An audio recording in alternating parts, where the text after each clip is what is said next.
من جورابک مومن هستم. کارمند مطبوعات، ژورنالیست، کارمند شایسته تاجیکستان. اشتراکچی رقم 14 نیز به عنوان هجویه نویس در برنامه ما شرکت دارند. شعرهای شوخ نمکین این اشتراکچی برای اهل فرهنگ و هنر آشناست. بیشترین نوشته هایشان را هجونگار شناخته قیامالدین چکالف نیز روی صحنه اجرا نمودند. صحنه که شما امروز به آزمون آورده اید بیشتر به کدام موضوعها تکیه کرده شده است؟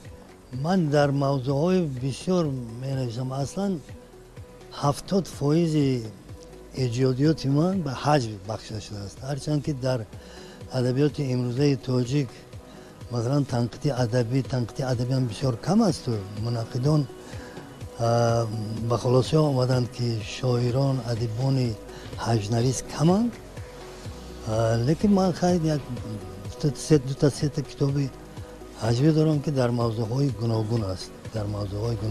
و یکی از موضوعهای اساسی من یک وقت همین حیدرشاه گفتنی یک شاعر خوب بود، درباره خوشنامه می نویست، رباعی. ما درباره زن می نویسیم، مثل هنرمندای تئاتر و کینو و مثلا وای ندارم و مهارت، لیکن شعر میخوانم و من مقصد دارم که همین شعر خوانم. سلامت باشید. پس به شما برار میخوایم در روی صحنه. زنک آینه دارد میشوم من، کفیل رنگ و بارد میشوم من. بفرما هرچی میخواهد دل تو، زنک حاجت برارد میشوم من. تو را ماه سما گفتیم ستاره در هوا گفتیم ز گفتنهای ما گشتی هوایی، بیا اکنون فرا گفتیم. زنک از من جدا هرگز نباشی، جدا باشی اگر تو چاش و پاشی. از این رو بار آخر بر تو گویم، مزن طعنه مرا از بی‌معاشی. خروتم باشی و آبت کنم من، به دست خود خروتابت کنم من. بفرما چون خمیری نارسیده، به کرسان کلان خوابت کنم من. زنک آلفتگی هایت مرا کشت، به زیبی سر و پایت مرا کشت. تو از نزدم خرامان چون گذشتی، ز سر تا ناخون پایت مرا کشت. به غیر تو زن دیگر ندارم، به عشق دیگر باور ندارم. دو زنداری زنک یک روز حشر است، تمنای چنین محشر ندارم. گه ابر و گه باران ای زن، گه درد و گه درمان ای زن. به هر ثانی من انسانت ببینم، گه جان و گه جانان ای زن.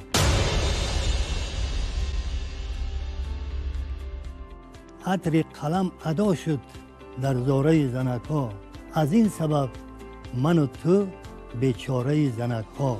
خوشروی نازنینند از ماه و مهر بالا، ما چی خنک و زرد و بیکاره زنک ها. به زن حیات نبود، زن مادر حیات است. یک عمر کاش جنبد گهواره زنک ها. سیری ندارد این دل، سیری ندارد این چشم، ما را بهشت باشد نظاره زنک ها. 100 بار گفت گوید طلعت بزاری زار، یک شاعری که عمر آواره زنک ها.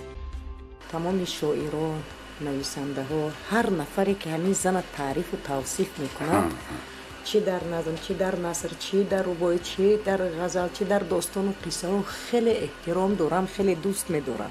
هجو و فاجعه بربرند. این هجو این کسگری فاجعه است، یعنی درباره همون بیزنس، درباره همون از رشته سر کردن، یعنی همه در نظر داشتم. فکر میکنم در دور دیگر البته مردم تاجیک اصلا بسیار هزل دوست، هزل پرور و شوخند، با بخصوص مردم فیض‌آباد در تاجیکستان هم میدونن این چیزا. استاد جورابک مومن ما خیلی خوب میشناسیم. باشد استاد، خیلی لطفی خوب کردید، امروز ما رو شاد کردید. ما شما رو باز میبینیم در جمع.